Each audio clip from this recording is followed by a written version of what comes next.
l'invitation, puis pour le résumé. Peut-être vous avez oublié de dire que je suis le président de l'EPFZ depuis 4 ans. Donc le montant à l'Institut Paul Scherrer, ouais, j'ai passé 10 ans comme directeur, qui a été une bonne formation pour le job que j'ai actuellement. Je ne vais pas parler de physique, un petit peu quand même, un petit peu. Et juste, le premier directeur de l'Institut Paul Scherrer était un roman, mais ça s'est pas très bien passé, il est resté très peu de temps. Alors,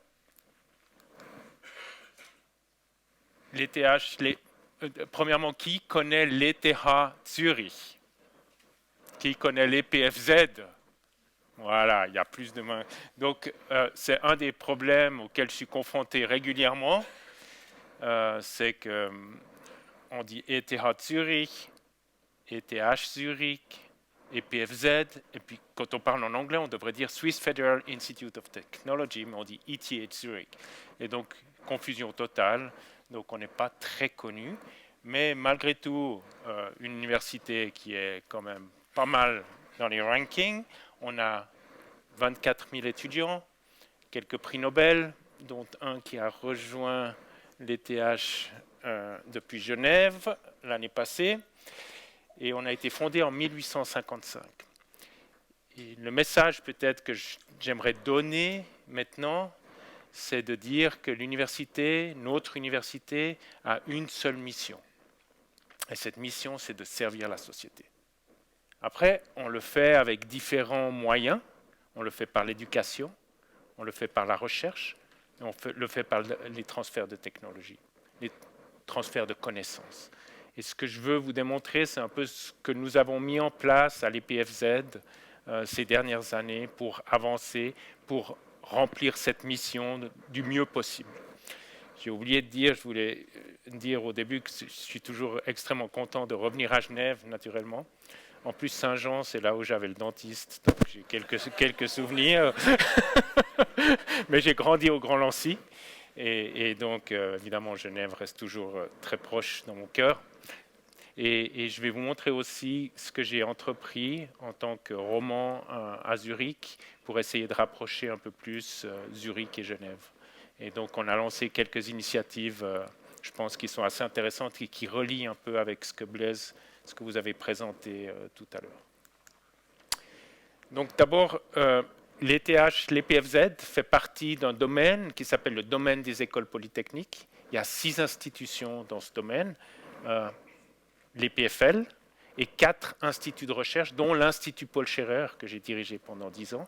Mais il y a encore l'EMPA, test de matériaux, et 2 instituts qui sont très suisses, le VSL, qui est à Davos, par exemple. Ceux qui font de la randonnée à skis utilisent certainement l'app White Risk, qui est développée par le VSL, SLF, et l'EAVAG, qui est toute la recherche autour de l'eau. Quand je suis arrivé il y a 4 ans à l'EPFZ, le personnel m'a présenté les collaborations qu'on avait avec l'étranger. Donc, tout en haut de la liste, il y avait le MIT, Stanford, Oxford, Cambridge. Puis j'ai posé la question, et la Suisse? Personne n'avait jamais fait l'analyse. Et en fait, le plus grand nombre de collaborations qu'on a à l'EPFZ sont avec les universités suisses. C'est d'un côté l'EPFL, évidemment, puisque là, il y a des liens très, très, très forts, mais aussi l'Université de Zurich et l'Université de Genève. Quand j'ai été nommé président, j'ai appelé Martin Vetterli, donc le Suisse-allemand en Suisse romande, et puis le Suisse romand à Zurich, et je lui ai dit, écoute, on peut continuer la guéguerre entre les 2 écoles polytechniques, ou on peut... Je le connaissais bien, on avait fait des belles collaborations, donc on peut continuer dans cette voie. Et c'est cette voie qu'on a décidé de continuer ensemble. On a lancé depuis quelques années un nombre de CV, de curriculum ensemble dans le domaine nucléaire, dans le domaine des données des sciences, de la cybersécurité ou dans le domaine de l'apprentissage. Si on regarde le nombre d'étudiants romans, francophones, j'étais très étonné d'apprendre qu'en fait, on a doublé le nombre d'étudiants francophones en 2017 et 2022. Donc c'est un chiffre assez impressionnant. Et la moitié de ces étudiants francophones viennent de Suisse romande. Il y a eu, si on regarde en fonction des années, avec vraiment l'excellence de l'EPFL, il y a eu il y a eu de moins en moins d'étudiants qui sont venus de Suisse romande, mais ça a recommencé. C'est quelque chose qui nous tient très à cœur.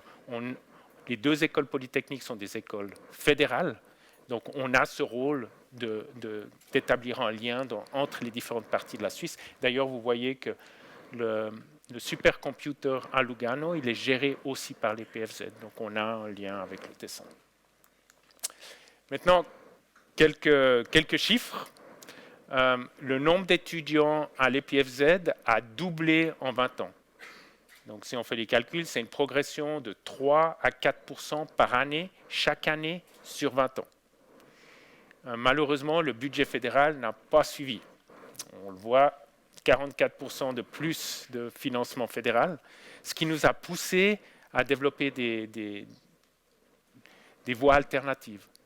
Et ce qu'on a fait, donc aussi mes prédécesseurs, c'est vraiment d'aller auprès de l'industrie, d'aller trouver les industries, d'aller trouver les donateurs et de lever des fonds. Et là, on voit qu'en 20 ans, on a plus 250% de plus de fonds tiers. Donc c'est quelque chose de vraiment massif, juste pour dire, les 3 dernières années, on était chaque fois à plus de 100 millions de donations à l'EPFZ. Donc on se rapproche en fait des meilleures universités américaines. Elles sont encore un ordre de grandeur en dessous, mais disons Oxford, Cambridge sont dans ces eaux-là. Ce qui nous a permis aussi d'engager un nombre de professeurs supplémentaires pour pouvoir gérer cet afflux massif d'étudiants. Maintenant, donc la Confédération, elle travaille toujours en tact de 4 ans. Donc tous les 4 ans, il faut qu'on fasse des stratégies. On a commencé à développer la stratégie pour les années 2025 à 2028. Et là, on a défini 5 axes importants qu'on veut développer. Le premier, j'appelle les fondamentaux. Les fondamentaux sont non seulement la recherche fondamentale, qui est importante.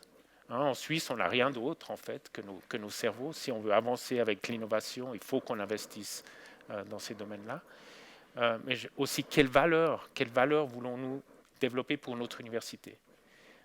Quand on parlera de l'Europe, je reviendrai sur ce point-là. J'utilise exactement les mots que vous utilisez. En Europe, on fait partie d'une communauté de valeurs. Et quand on nous demande d'aller voir en Chine ou aux États-Unis, on a affaire à d'autres communautés de valeurs, ce qui rend les choses beaucoup plus complexes. Ensuite, il y a 3 domaines techniques où les écoles polytechniques vont s'engager fortement, s'engagent déjà depuis longtemps. Donc, tous les thèmes autour du climat, énergie. Je n'arrive pas en tant que physicien à découpler les problèmes du climat avec les problèmes d'énergie. Si on n'arrive pas à résoudre le problème du stockage de l'énergie, on ne va pas pouvoir avancer. Donc, on a mis un accent sur cette problématique. Transformation digitale. Vous savez que dans les rankings, il y a aussi des rankings par rapport aux différentes catégories ou départements qu'on a à l'EPFZ. En informatique, on est dans les 3 meilleurs du monde, indépendamment de quel ranking. On sait exactement le genre de problème dont nous faisons face, dont vos sociétés font face. On entend toujours, ou les communes par exemple, on a entendu des hackers qui s'attaquent justement à nos données et qui les utilisent pour les revendre ou faire pression sur la population. Le domaine de la santé, on est dans une population qui vieillit, et donc comment est-ce qu'on va attaquer ce problème? On a vu pendant la période du Covid qu'il y avait encore beaucoup de travail pour digitaliser notre santé. C'est quelque chose qui nous fait vraiment du souci. Pour l'instant, il n'y a pas de dossier électronique. Je ne sais pas chez vous qui s'en occupe, probablement vous, monsieur le conseiller d'État. Et donc, c'est vraiment quelque chose où il faut avancer. Parce que ce qui est en train de se passer, c'est qu'il y a des pans entiers de l'Europe qui avancent et nous, on reste dans les starting blocks. Et donc, on est en train de réorienter notre recherche à l'étranger. Et finalement, quelque chose que nous avons appris vraiment de la période de Covid. Je suis sûr que vous avez été en contact, vous avez tous entendu parler de la National Task Force, la Task Force nationale. Il se trouve qu'on avait beaucoup de nos chercheurs, 10 de nos chercheurs qui étaient impliqués dans cette task force, et ils ont été confrontés aux politiques sans avoir été préparés, ils ont été confrontés aux médias sans avoir été préparés, ils ont été confrontés à la réaction de la société sans avoir été préparés. Ce n'est pas quelque chose qu'on peut créer pendant une crise, en fait. Il faut établir un dialogue, comme vous en avez parlé, entre vos associations et le politique, qui permettent en fait de prévenir les problèmes. Et lorsque le problème arrive, lorsque la crise arrive, on a un dialogue, on se comprend. Donc voilà, ça c'est le genre d'axe qu'on veut développer ces prochaines années. Quand je parle aux CEO des entreprises, ils me disent ouais, les étudiants de l'EPFZ, on ne les teste même pas sur leur qualité technique. Par contre, le côté social, les compétences sociales, ce n'est pas terrible. Donc, on a essayé, on a mis en place des outils qui permettent de développer ces aspects-là également. Par exemple, juste quelques exemples, les étudiants de première année qui ont une idée pour une start-up, pour un produit, ils peuvent le tester, ils ont un endroit où ils peuvent le tester. Maintenant, on a inauguré un nouveau bâtiment où tous les outils, les printers 3D sont présents. Et là, juste un exemple d'un projet qui a eu beaucoup de succès. Et c'est une chaise qui peut rouler et passer les escaliers. Et donc, ils en vendent déjà des dizaines dans le monde entier. Et ils ont levé des dizaines de millions pour lancer cette start-up. C'est un exemple de ce qui est possible de faire. On utilise aussi ce qu'on appelle des ETA-Woche, des semaines de réflexion autour d'un seul thème. Dans ce cas-là, c'était sur la santé, mais on a aussi sur l'environnement. Et les étudiants, c'est 200 étudiants des 16 départements de l'ETH de toutes les années. Ils posent le problème et ils cherchent la solution. Et là, de nouveau, il y a des startups qui sont créées, il y a des solutions vraiment très innovantes. Donc, on essaye de créer cette dynamique, de travailler en groupe, de les sortir de leur bouquin mathématiques normalement pour vraiment qui créent des projets. Une question que je reçois souvent, que font les étudiants qui viennent à l'ETH de Zurich, à l'EPFZ? Et comme vous le voyez sur ces graphes, en fait, donc on a une population qui a été au gymnase, au collège en Suisse. Pour eux, 95% restent en Suisse, sont occupés directement dans vos entreprises. Même la population étrangère, les étudiants étrangers, pour donc 67% restent en Suisse. Donc c'est une éducation qui leur permet de trouver du travail chez vous. Il y a eu des changements au niveau législatif fédéral qui ont permis vraiment d'avancer dans cette direction. Où est-ce qu'ils vont ces étudiants? Alors on a tendance à montrer à l'EPFZ un peu les superstars dans le domaine de la recherche, nos prix Nobel, mais j'avais posé la question, que deviennent les étudiants de l'EPFZ qui ne continuent pas dans le milieu académique? Et là, vous voyez quelques noms. Donc, on est très fiers d'avoir comme alumni Serge Dalbusco. Et en fait, aussi Sami Kanahan. J'ai étudié avec lui la physique. Peu de gens le savent, mais il a étudié la physique, il a étudié à l'ETH de Zurich. Et il y avait même une année où il y avait la mère de Zurich, Corinna Mauch, Sami Kanahan, donc tous des alumni de l'ETH de Zurich. Donc on peut être fier d'avoir cet impact. On voit aussi évidemment qu'il y a d'autres personnes comme Klaus Schwab qui a étudié chez nous, Germaine Sever, la première divisionnaire de l'armée, qui est une chimiste, Hans-Jörg Wyss, qui vient d'acheter le Chelsea, le club de Chelsea, qui est un des gros donateurs à Genève, à Berne et à Zurich. Je crois qu'il a donné dans les 500 millions. Ça va être rendu connu ces prochaines semaines. Recherche fondamentale. Donc, effectivement, la recherche que j'ai fait et que je fais est un peu complexe, mais j'aime mentionner que c'est tellement important et j'aime mentionner un exemple. On est tous allés dans un hôpital, où on est passé, où on connaît quelqu'un qui est passé dans un appareil je ne sais pas comment on dit en français, MRI, et IRM, merci, un appareil d'IRM. Et donc, ce qu'on ne réalise pas, c'est que cette recherche, elle a commencé il y a plus de 70 ans. C'est un physicien qui s'appelait Rabi, qui a imaginé une expérience pour mieux comprendre la structure interne des atomes. Ensuite, il y a 2 physiciens, Purcell et Bloch. Bloch avait étudié à l'ETH, mais ils ont fait cette recherche aux États-Unis, en Californie. Ils ont réussi à réaliser cette expérience et démontrer que ça fonctionnait.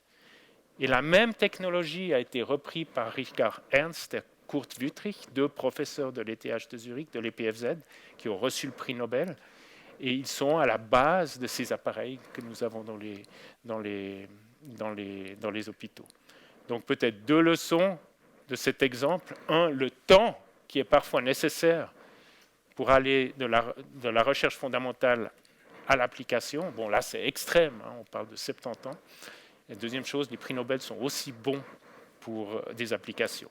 En fait, le prix Nobel, il est donné toujours par rapport à une application ou une application possible. Intelligence artificielle et sciences des données.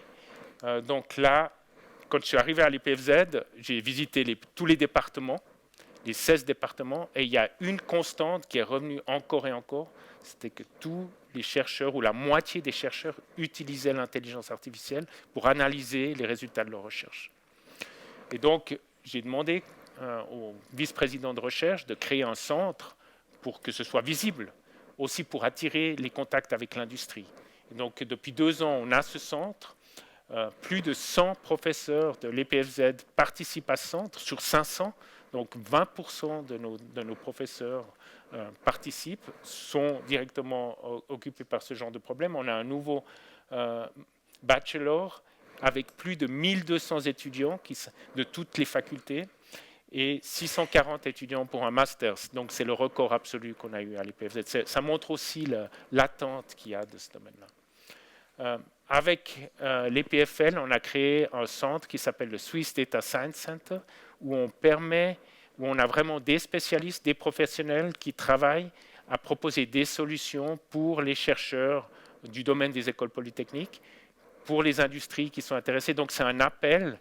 Si vous avez des problèmes concrets que vous voulez attaquer, donc contactez-nous et on vous met en contact avec ces spécialistes. Dans la prochaine étape, ce qu'on veut faire avec Martin Fettoli, c'est ouvrir ce centre à tout le monde de la recherche suisse et à toutes les entreprises en Suisse. J'ai mentionné le Swiss Data Science Center. Depuis 2006, on a un centre qui travaille sur la cybersécurité avec, et je montrerai quelques noms, avec les grandes entreprises.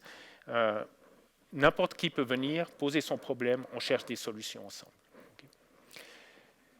Et voilà, mon domaine de recherche, c'est le domaine de la physique quantique. Et il faut que je le mentionne, Genève est un leader dans ce domaine. C'est là que la cryptographie quantique a été inventée. Les premières compagnies ont été créées, ça sort du laboratoire du professeur Gisin, et j'ai participé à une conférence à l'Université de Genève il y a quelques semaines. Il y a eu des mots très forts du CEO de ID Quantic, c'est le nom de l'entreprise. Il a dit, si c'était à refaire aujourd'hui, je ne créerais pas cette entreprise en Suisse, j'irai à l'étranger. Donc je reviendrai sur ce point-là à cause du problème qu'on a avec Horizon Europe. Voilà, on est organisé suivant différents thèmes. Vous pourrez distribuer les transparences si vous voulez. Et vous voyez qu'on travaille avec énormément de grandes entreprises. Dans le domaine de la cybersécurité, on voit les banques, les assurances. Donc ça depuis déjà plus de 15 ans. Peut-être juste une nouvelle initiative qu'on a lancée avec l'EPFL dans le domaine de la nourriture. Donc on dit depuis l'agriculture jusqu'à l'assiette, où on travaille dans un axe entre Saint-Gall et Lausanne. Et je pense que là, il y a des choses à faire aussi, notamment dans le domaine de l'agriculture. Comment avancer avec une agriculture qui soit moins émettrices de CO2. On nous critique souvent de travailler avec les grandes entreprises et peu avec les petites et moyennes, les PME. En fait, si on regarde les chiffres, environ 2/3 des contrats, des collaborations qu'on a sont avec les PME. Peut-être qu'on n'en parle pas assez. Je sais qu'il y a une certaine barrière pour les PME à nous contacter. Peut-être qu'on ne communique pas assez concrètement sur ce qu'on fait, mais la réalité, elle est là. Et la plupart de ces entreprises sont en Suisse. On travaille avec aussi des entreprises internationales. Il n'y a pas d'exclusivité. Quand on travaille avec une entreprise, il n'y a pas d'exclusivité. Les produits qu'on développe avec ces entreprises, elles sont accessibles à d'autres entreprises aussi. C'est quelque chose de vraiment très important. Les startups. Là, quand je regarde ce qui s'est passé ces 20 dernières années, tout a changé. En fait, quand je demande aux étudiants qu'est-ce que tu veux faire après les PFZ, après tes études à l'EPFZ, il y a 15 ans, 20 ans, ils me disaient je veux aller travailler pour ABB, pour Nestlé, pour les grandes entreprises suisses. Maintenant, ils veulent créer des startups. Et la raison, c'est qu'il y a ces exemples, ces success stories, comme on dit, et ils ont envie de faire la même chose. Et donc, depuis quelques années, on voit le nombre de startups qui ont été créées à l'EPFZ, une trentaine, on voit les domaines dans lesquels ça a été créé. Et on a six, ce qu'on appelle en anglais unicorns, des licornes, c'est comme ça qu'on dit en français. Et donc, ce sont des startups qui ont une capitalisation de plus de 1 milliard. Et là, la dernière, c'est Climeworks, qui a levé, il y a 2 semaines, plus de 600 millions de venture capital. Et ça n'existait pas il y a 10 ans. Donc tout ça s'est passé ces 10 dernières années, quoi. Si on regarde en Suisse, en 2021, il y a eu 3 milliards de capital risque qui a été investi dans les startups. Et ce qui est intéressant de regarder, alors je suis désolé, Genève n'est pas sur la carte, j'ai réclamé, mais bon, on n'a pas réussi à changer le slide pendant que j'étais dans le train. Mais ce qu'on voit, c'est qu'en fait, dans la région zurichoise, il y a 1,2 milliard. Dans la région, je dirais lémanique, c'est dans l'ordre de 800 millions. Donc clairement, autour des deux pôles, et je pense que ce n'est pas un hasard si les deux écoles polytechniques se trouvent dans ces régions-là. Et donc quelques exemples, j'ai mentionné Climeworks. Donc Climeworks, c'est l'idée d'extraire le CO2 de l'air et de le stocker d'une manière ou d'une autre, notamment dans le ciment. Donc on travaille avec Holcim pour le lier dans le ciment. Planted, c'est peut-être quelque chose qui est arrivé jusqu'en Suisse romande. C'est de la viande qui est faite à partir de végétaux. D'accord, c'est un développement 100% de l'EPFZ. On peut l'acheter à la Coop et à la Migros.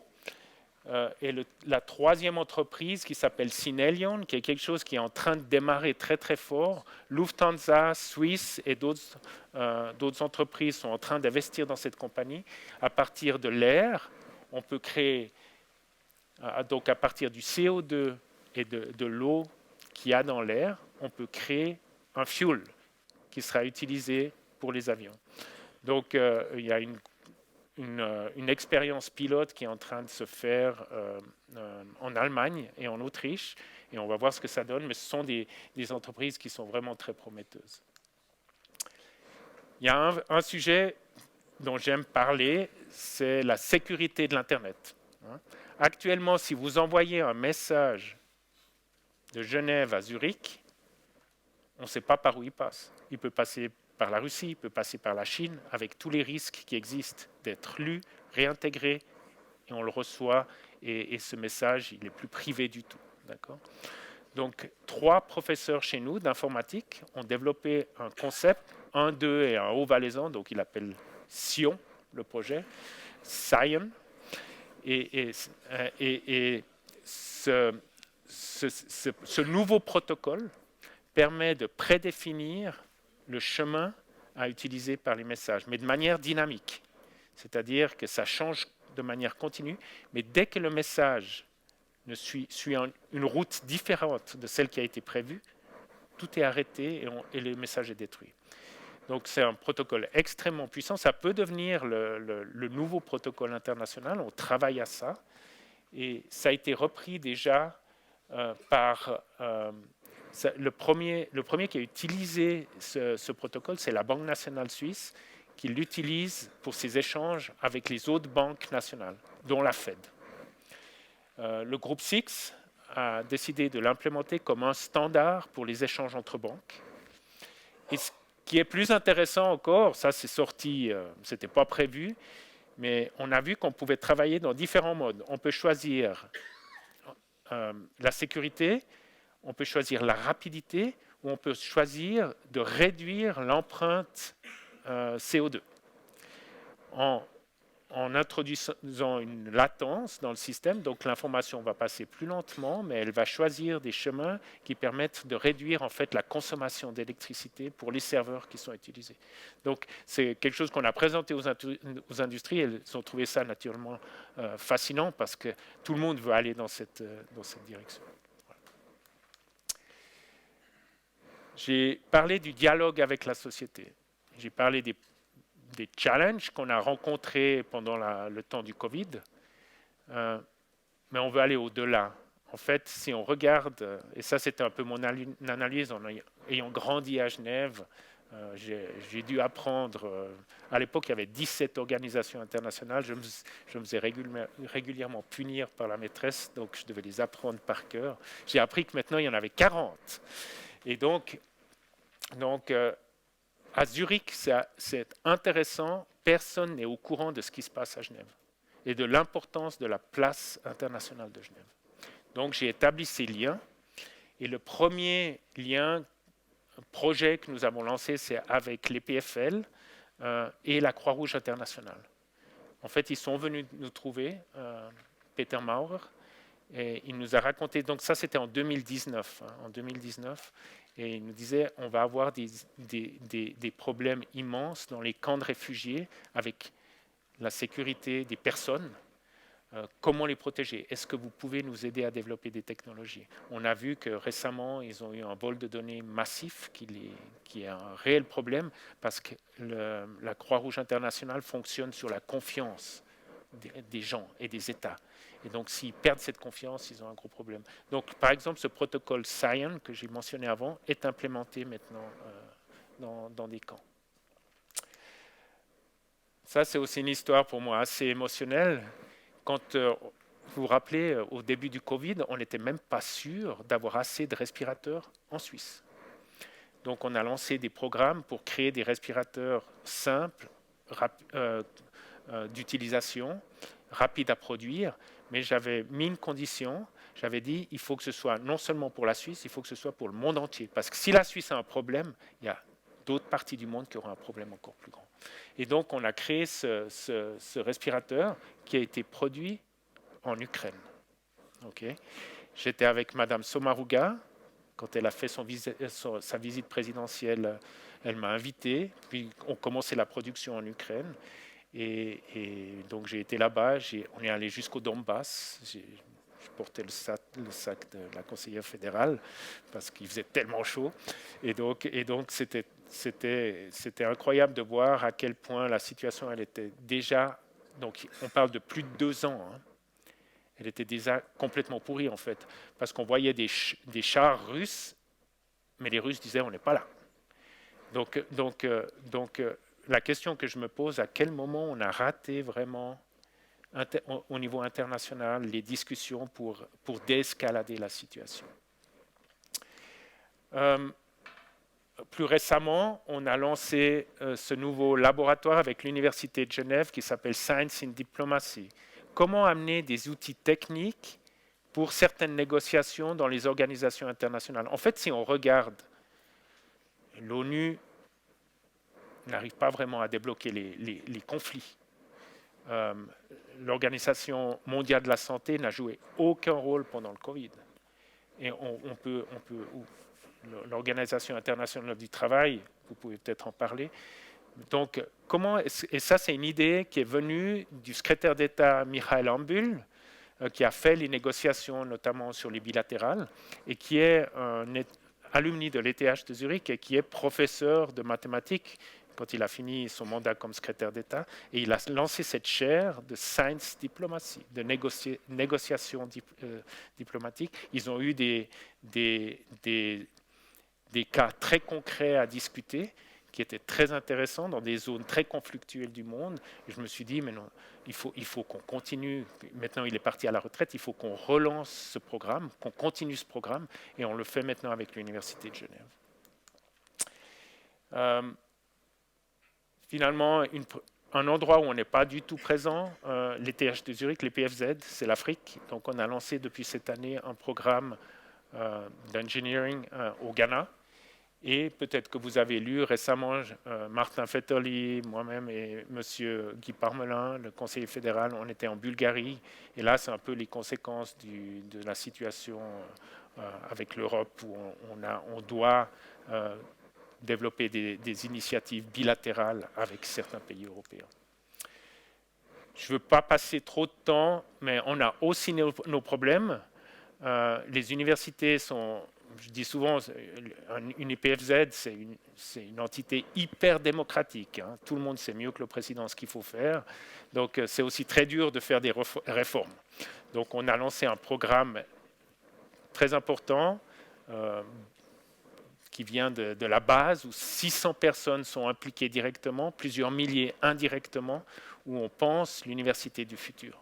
Ça part du rôle du professeur jusqu'à quelle valeur veut-on développer pour cette université, et les interfaces, comment on travaille entre le département, l'exécutif et les professeurs. Je vais quand même passer quelques minutes sur l'Europe. J'ai le temps encore ? D'accord.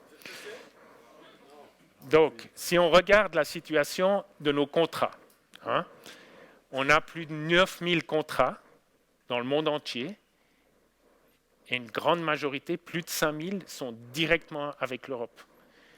Donc la situation avec l'arrêt des négociations sur l'accord cadre a eu un effet direct pour nous, vu que quelques semaines après, on aurait dû signer l'accord de recherche avec l'Europe. Ce qui se passe, c'est que tous les 7 ans, il faut renégocier cet accord de recherche avec l'Europe. La première fois, c'était en 2014. Qu'est-ce qu'il y a eu en 2014 ? Il y a eu le vote. Exactement. Et donc, on a été exclu une première fois. Grâce à des contorsionnements, on a réussi à être réintégré 9 mois plus tard. Ce qu'on a oublié, c'est qu'on a perdu le leadership dans beaucoup de programmes de recherche. Les Suisses n'étaient plus les bienvenus. Et 7 ans plus tard, l'histoire se répète. On avait vraiment l'impression... donc là, en 2014, j'étais dans mon rôle de directeur de l'Institut Paul Scherrer. J'avais été en Europe pour parler à tout le CNRS, les instituts de recherche, pour essayer d'obtenir des supports. Et maintenant, on est dans la même situation. Ce qui risque de se passer, malheureusement, c'est qu'on va être exclu pendant beaucoup plus longtemps. Parce que ce qui se passe, c'est que l'Europe fait un couple, bien qu'il n'y ait pas de couplage entre l'accord de recherche et l'accord cadre, l'Europe fait un couplage politique. Et tant qu'on n'avance pas sur l'accord cadre, ils refusent de nous prendre dans l'accord de recherche. Et juste que vous réalisiez un peu la situation, la Turquie a un meilleur statut actuellement que la Suisse. Donc on est en train de perdre vraiment toutes nos collaborations. Les programmes ont démarré en 2021, et quand on n'est pas là au départ, c'est extrêmement difficile de rejoindre. Donc pour nous, c'est un immense problème. On a lancé une initiative qui s'appelle Stick to Science. Et là, je reviens à l'Angleterre. Donc, je pensais aussi que les Anglais avaient mieux négocié que nous. En fait, les Anglais ont négocié un paquet qui inclut le problème de l'Irlande du Nord. Et si le problème de l'Irlande du Nord n'est pas réglé, l'accord de recherche tombe également. Et donc, c'est eux qui nous ont contactés pour nous dire on pense que d'ici l'été, on sera en dehors de l'accord de recherche. Et donc, qu'est-ce qu'on peut faire ? Donc, on a décidé de travailler sur 2 axes. Le premier axe, c'est de faire des accords d'université à université, mais vous imaginez ce que ça représente, quoi. Ce qui était fantastique avec l'accord européen, ce qu'on appelle Horizon Europe, c'est qu'il y a un cadre et on peut faire en une semaine un accord entre 2 universités. Là, il faut renégocier avec chaque université a ses policies, etc. On nous dit, regardez avec l'Asie, regardez avec les États-Unis. Moi, j'ai travaillé aux États-Unis. Tout ce qui est propriété intellectuelle, on est dans un autre monde. Si un Suisse fait une expérience aux États-Unis, la propriété intellectuelle appartient à l'université, au centre de recherche où il fait ses expériences. Ce n'est pas comme ça en Europe. On garde le droit de propriété intellectuelle. Donc il y a un problème massif. Et donc l'idée, c'était réunissons nos meilleures têtes, nos prix Nobel, activons-les en Angleterre, en Suisse, en Europe, et qu'eux, ils se positionnent et demandent la réintégration de l'Angleterre et de la Suisse dans le programme de recherche européen. Il y a plus de 5000 personnes qui ont signé maintenant. Et ce qui est intéressant, il y a eu des prises de position extrêmement fortes, comme le directeur du CNRS français, donc une des plus grosses institutions de recherche en Europe, qui a dit, en fait, c'est un autogol pour tout le monde. Parce que la moitié de nos projets de recherche au CNRS sont avec les Suisses et les Anglais. Donc, il va nous manquer des compétences. La question, c'est est-ce qu'on veut une Europe forte par rapport à l'Asie et par rapport aux États-Unis? Je prends un exemple. L'ordinateur quantique. L'ordinateur quantique, c'est une question de 5, 10, 15 ans, mais il arrive. Il va complètement bouleverser la manière dont on protège nos données, par exemple. Est-ce qu'on veut, comme aux États-Unis, que ce soit uniquement dans les mains de grandes entreprises? C'est ce qui se passe. Ou est-ce qu'on veut que ce soit comme en Asie, en main de certains États où on n'est pas sûr de ce qu'ils font? Donc l'Europe est là de nouveau la communauté de valeurs. On a un rôle à jouer pour mettre à disposition ces technologies au plus grand nombre, pour que tout le monde soit protégé. Je pense que les conséquences de ce qui est en train de se passer, elles sont assez sérieuses. Donc, juste pour revenir, la Suisse et le domaine des écoles polytechniques et les universités suisses, j'aime bien dire que 70% des étudiants en Suisse étudient dans une des top 100 universités dans le monde. Il n'y a pas un autre pays qui a ce genre de statistiques. Si on prend les États-Unis, par exemple, il y a quelques vraiment très très fortes universités et le reste est invisible.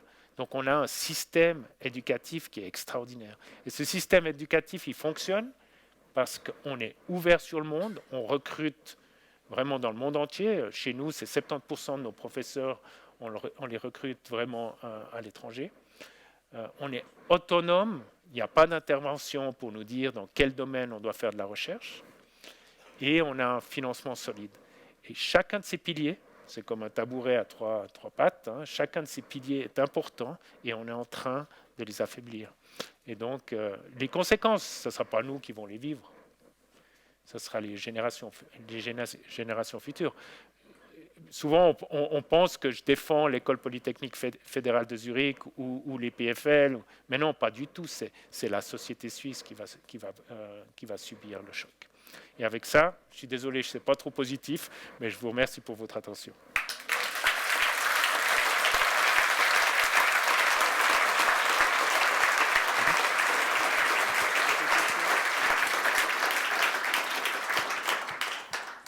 Merci infiniment pour cet exposé passionnant.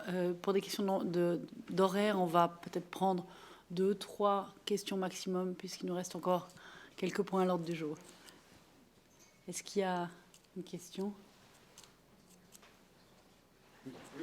Monsieur De Villard. On voit l'importance de la collaboration européenne pour nos hautes écoles. Comment se fait-il que nous n'arrivons pas à être audibles auprès d'instances comme l'UDC, qui est toujours contre les accords européens? Quand j'étais à Genève pour ce débat à l'université, c'était très intéressant parce que quelque part, on m'a dit, oui, on comprend que c'est une situation complexe pour les universités, pour le monde de la recherche, mais il y a des des enjeux plus importants que la recherche. C'est ce qu'on m'a dit. Il y a des enjeux plus importants que la recherche. Et donc, nous, on passe en second plan, quoi. Et je réalise bien qu'on n'est pas tout.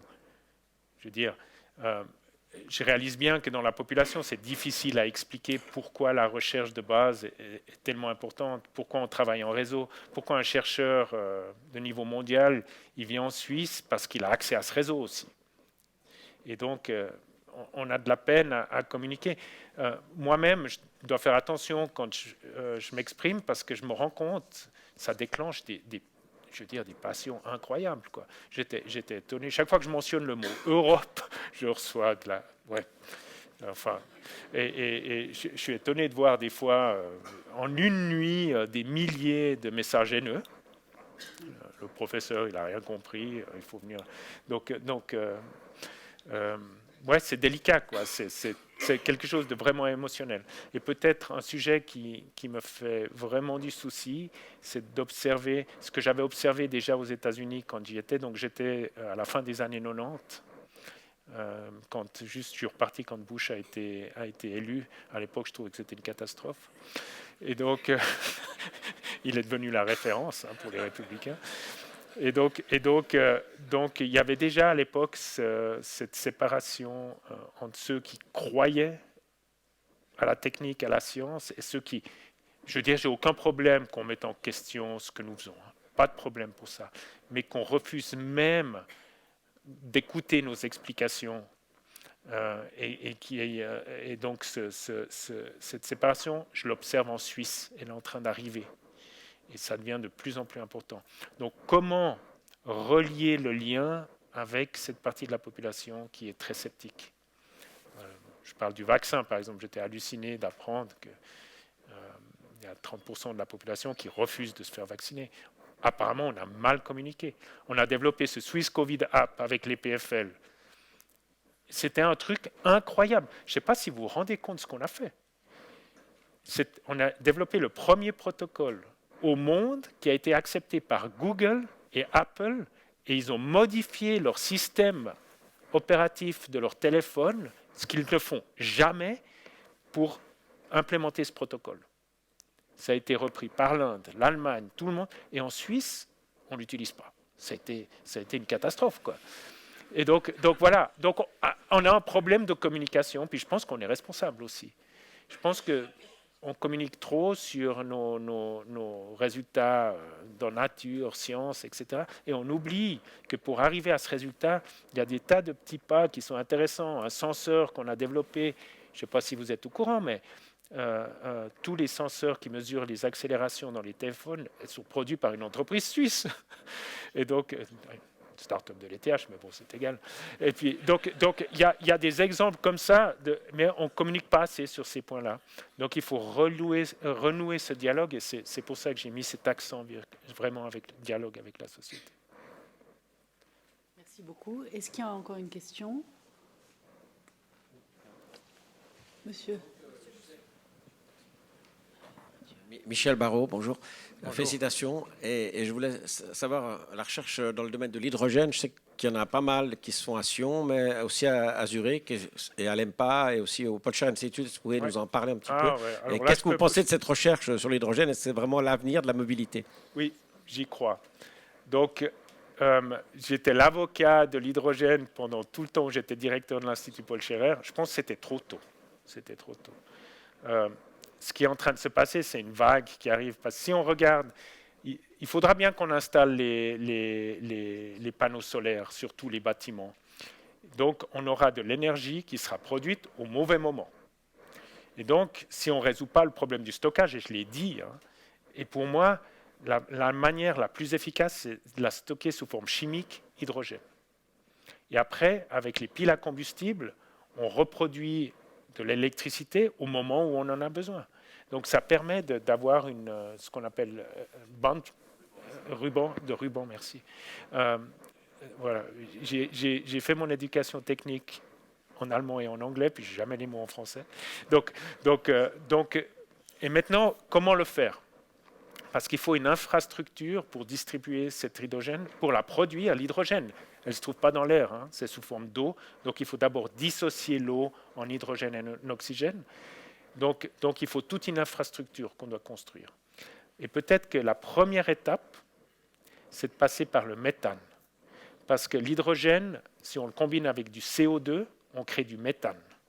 Et le méthane, on a un réseau de méthane. Et on avait calculé à l'époque que si on augmentait légèrement la pression dans le réseau de méthane, on pouvait stocker jusqu'en 3 à 6 mois d'énergie pour toute la Suisse. Donc je sais qu'au Conseil fédéral, ils sont en train d'en discuter, parce que je l'ai placé au moins 50 fois, ce message. Et donc, il faut y aller étape par étape. Maintenant, la Suisse, on n'avance pas trop vite. Hein. Bon, c'est la Suisse. Par contre, si on regarde ce qui se passe en Corée du Sud, au Japon, ce qui se passe en Allemagne et en France, c'est en train de bouger. La France a pris un angle très intéressant. J'étais dans un panel qui conseillait le gouvernement, parce qu'ils ne font pas seulement le stockage et l'énergie avec l'hydrogène. L'hydrogène, on en a besoin aussi pour un grand nombre de produits chimiques, pour des médicaments, pour des bijoux, etc. Donc, ils ont mis toute la chaîne dans le processus, ce qui crée un support de beaucoup d'industries. Donc, c'est vraiment très intéressant ce qui est en train de se passer. Et je crois qu'ils vont lancer ces prochains mois un nouveau programme sur l'hydrogène. Donc, moi, j'y crois. Et maintenant, le problème qu'il y a, c'est un problème d'image un petit peu. Hein. L'hydrogène, on l'associe avec le Zeppelin, hein, et puis l'explosion. Donc, c'est resté dans le collectif des gens. Et donc, il faut réussir à convaincre, et aussi naturellement, ce qui s'est passé à Fukushima. Hein, quand les centrales nucléaires explosaient, c'était de l'hydrogène qui s'était accumulé dans les enceintes. Et puis, au moment où il y a eu une étincelle, tout a explosé. Maintenant, les solutions, elles existent. À l'Institut Paul Scherrer, on avait développé une manière de neutraliser l'hydrogène. Ça a été repris dans toutes les centrales suisses. Mais les Japonais, ils ne l'ont pas fait, à cause d'un problème très intéressant, si je peux encore. C'est un problème culturel. Les centrales, donc soyons clairs, hein, on ne construira pas de nouvelles centrales nucléaires en Suisse, parce qu'on est trop dépendant de ce qui se passe à l'étranger. Et donc, le prochain accident nucléaire, il est programmé quelque part dans le monde. Et donc, il y aura de nouveau un référendum ou une initiative qui va tout stopper. Donc, on ne peut pas faire une stratégie basée sur cette technologie.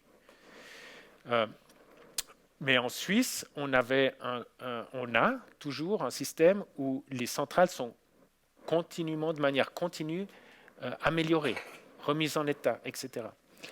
Et au moment où l'autorité de surveillance décide que la sécurité n'est plus assurée, elles sont arrêtées. Au Japon, il y a un concept qui est développé à la base et on n'a plus le droit d'y toucher. Ce qui fait que s'il y a des nouvelles technologies qui arrivent, comme par exemple cette neutralisation de l'hydrogène, techniquement, légalement, on ne peut pas l'implémenter. Mais les rapports étaient là, on savait exactement ce qu'il fallait faire.